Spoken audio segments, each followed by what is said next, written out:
Good morning, students. Today I am going to discuss next topic from chapter 3rd,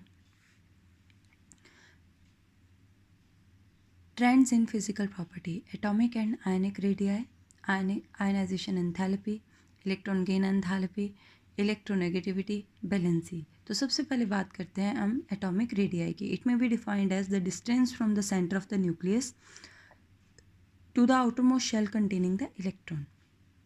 centre से लेके सबसे बाहर वाले शेल तक के डिस्टेंस को क्या बोलते हैं? Atomic radii. It is not possible to measure exact distance since an atom does not have well defined boundary and the probability of electron is never zero even at large distance from the nucleus. तो probability of finding electron कभी भी zero नहीं होती है चाहे distance कितना मर्जी हो न्यूक्लियस से आउटरमोस्ट शेल का. Atomic radii is of 3 type: covalent radii, van वाल radii, metallic radii. Covalent radii 1/2 of the distance between the center of the nuclei of two adjacent atoms joined to each other by a single covalent bond. दो atom अगर एक दूसरे से similar atom covalent bond से जुड़े हैं तो उनके दोनों के न्यूक्लियस के बीच के डिस्टेंस का अगर हम हाफ कर देते हैं तो उसको क्या बोलते हैं? Covalent radii. वैन वाल radii half of the internuclear distance between the two similar adjacent atom belonging to the two neighbouring molecule. अब ये एक मॉलिक्यूल है, एक मॉलिक्यूल है, इन दोनों के न्यूक्लियस के बीच के डिस्टेंस को भी इंटरन्यूक्लियर डिस्टेंस बोलेंगे ना, उसके हाफ कर दें तो वो क्या होगा? Van Waals radius. नेक्स्ट है metallic radius. It may be defined as the distance between the centre of nuclei of two adjacent atom in a metallic crystal. तो वैन वाल रेडियस सबसे बड़ा होता है, मेटालिक रेडियस उससे कम और covalent radius सबसे कम होता है क्योंकि कोवेलेंट में ओवरलैप कर जाता है और वैन वाल में दूर दूर होते हैं और मेटल में ओवरलैप नहीं करता. दो न्यूक्लियस के बीच के डिस्टेंस को क्या बोलते हैं? Metallic radius. नेक्स्ट है variation of atomic radius in the periodic table. सबसे पहले बात करते हैं variation in a period. Along the period the atomic radius of the element decreases from left to right. जब हम लेफ्ट से राइट की तरफ पीरियोडिक टेबल में जाते हैं तो एटम का रेडियस डिक्रीज होता है. Because from left to right non metallic character increases, क्योंकि लेफ्ट से राइट की तरफ नॉन मेटालिक करेक्टर इंक्रीज होता है. Hence electronegativity, electron attracting tendency increases, atomic size decreases, hence atomic radius also decreases. जैसे जैसे कहते हैं इलेक्ट्रोनेगेटिविटी इंक्रीज होती है वैसे वैसे साइज क्या हो जाता है? डिक्रीज हो जाता है. जब साइज डिक्रीज होगा तो एटम का रेडियस भी क्या हो जाएगा? डिक्रीज हो जाएगा. नेक्स्ट बात करते हैं variation in a group. The atomic radius of the element in every group of the periodic table increases as we go down the group.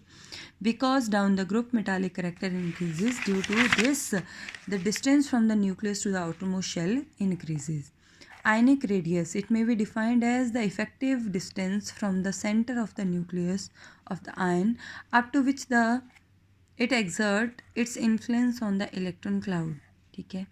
Ionic radius ये सोडियम है, ये क्लोरीन है. सोडियम ने एक इलेक्ट्रॉन लूज़ कर दिया, chlorine का size बड़ा हो गया, सोडियम का छोटा हो गया. दोनों के इंटरन्यूक्लियर डिस्टेंस का हाफ कर दें तो इस वाले को कैटायनिक रेडियस बोलेंगे, इस वाले को एनायनिक. कैटायन किसको बोलेंगे? जो इलेक्ट्रॉन लूज़ करके इंटरन्यूक्लियर रेडियस बनाएगा, और एनायन जो इलेक्ट्रॉन गेन करके रेडियस बनाएगा. ठीक है. अब आपको क्वेश्चन आएगा, why this radius of cation always smaller than that of anion, या why the size of cation always smaller than that of its parent atom. तो cation is always formed by losing one or more electron in a gaseous atom. Sometime electron present in the valence shell of atom are completely removed. कई बार तो कहते हैं पूरे का पूरा valence shell ही remove हो जाता है. Hence ion have one electron shell less than their respective atom. In cation electron are strongly held by size decreases. ठीक है. और cation में इलेक्ट्रॉन स्ट्रांगली हेल्ड हो जाते हैं जिसकी वजह से साइज छोटा हो जाता है. On the other hand anion formed by gaining one और more electron. Since the nuclear charge of anion remain unchange, hence electron experience less attraction toward the nucleus as compared with the atom. Hence anion radius increases. तो cation बन रहा है losing electron, तो cation का size छोटा हो गया. Anion gaining electron, nuclear charge उतना ही है बट इलेक्ट्रॉन बढ़ गए तो न्यूक्लियस कम फोर्स एक्सपीरियंस करेगा इलेक्ट्रॉन को अपनी तरफ खींचने की, इसीलिए एनायन का साइज क्या हो जाता है? बड़ा हो जाता है.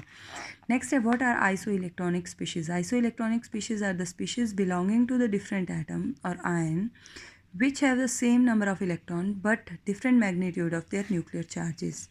ठीक है, नंबर ऑफ इलेक्ट्रॉन सेम रहेंगे 10 इलेक्ट्रॉन, बट सभी का न्यूक्लियर चार्ज क्या है, डिफरेंट है।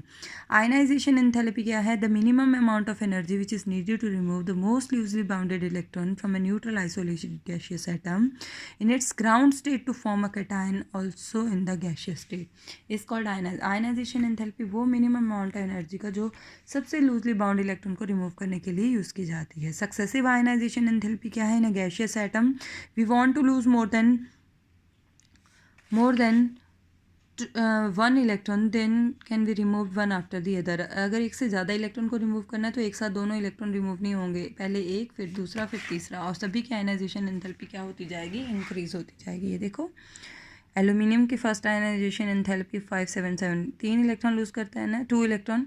एल्यूमिनियम का 3 इलेक्ट्रॉन लूज़ करता है, +1 ऑक्सीडेशन स्टेट पे 577, +2 पे 1816 और +3 आएगा यहाँ पे, और यहाँ पे हो जाती है 2744 kilojoule mole inverse. Factor on which ionisation enthalpy depend, atomic size. Ionisation enthalpy is inversely proportional to atomic size. हाँ जी, एटम का साइज़ बड़ा होगा तो आयनाइजेशन एंथैल्पी कम होगी, एटम का साइज छोटा होगा आयनाइजेशन एंथैल्पी ज़्यादा होगी। Nuclear charge, the ionization enthalpy increase with increase in nuclear charge. जितना ज़्यादा न्यूक्लियर चार्ज होगा उतनी ही ज़्यादा क्या होगी, आयनाइजेशन एंथैल्पी। ठीक है, स्क्रीनिंग और shielding effect, in multi electron atom the valence shell electron experience less attraction.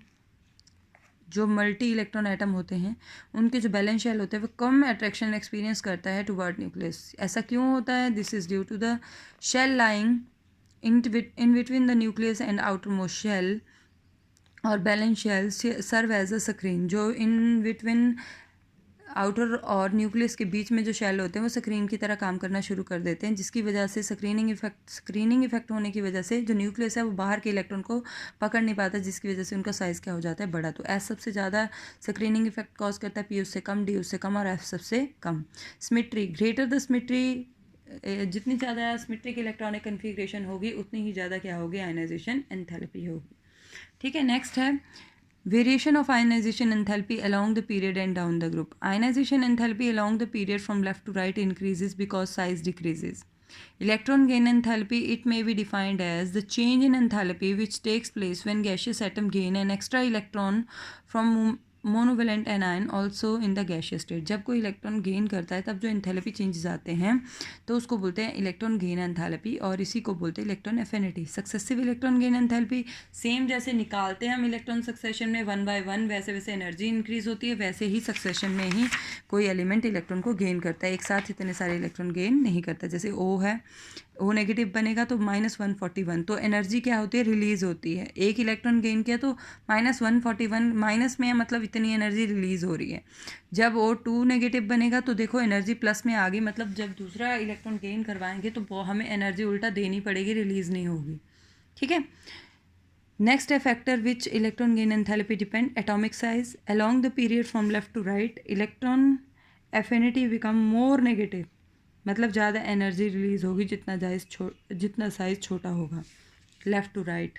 ठीक है, become size decreases, because size decreases the electron experience more attraction towards nucleus. On the other hand down the group size increases, hence electron experience less attraction toward nucleus, hence the affinity become less negative.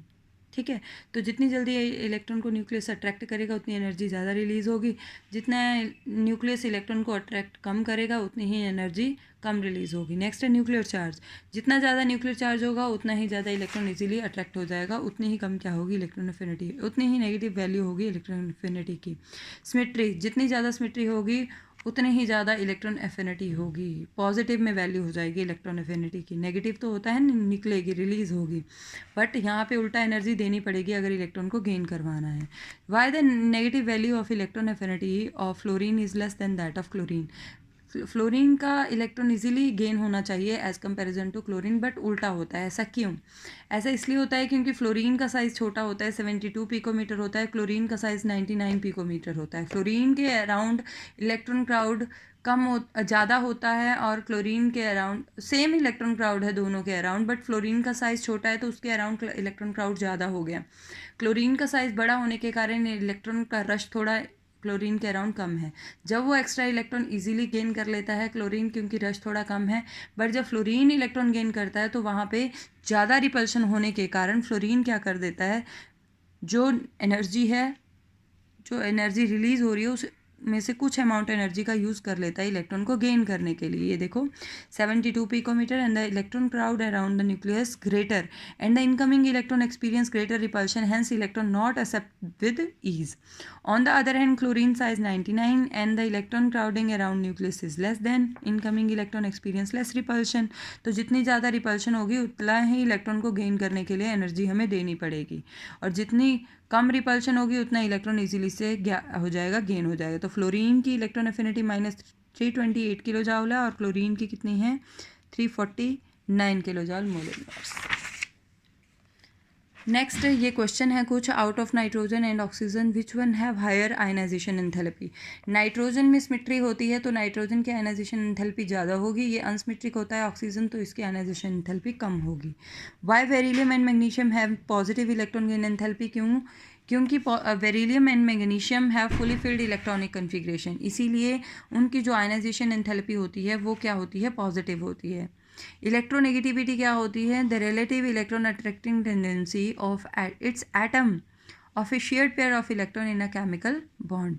Electron attracting tendency को क्या बोलते हैं, electronegativity. In periodic table from left to right in a period the electronegativity of element increases. Left से right की तरफ electronegativity increase होती है, top to bottom electronegativity decrease होती है। Valency, the combining capacity of an element is called valency. Valency of element along the period first increase and then decrease. Down the group there is no change in the valency, down the group same valency रहती है। Next, a diagonal relationship. The first three elements of second period, that is lithium, beryllium and boron, showed diagonal similarities with the element of third period, magnesium, aluminum and silicon. इनके साथ कहते हैं similarity show करते हैं diagonal element के साथ। ऐसा क्यों होता है, this is due to the opposing trend in the periodic table, periodic property along the period and down the group. क्योंकि अपोजिंग प्रॉपर्टी इधर की तरफ कोई इंक्रीज हो रही है, नीचे की तरफ डिक्रीज हो रही है, तो वो आपस में क्या हो जाती है, कैंसिल आउट हो जाती हैं, इसीलिए डायगोनल रिलेशनशिप शो करते हैं। यहाँ पे बेटा आपका फोर्थ है कि थर्ड,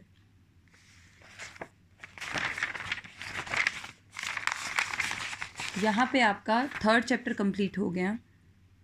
आई होप आपको ये चैप्टर अच्छे से समझ आ गया हो।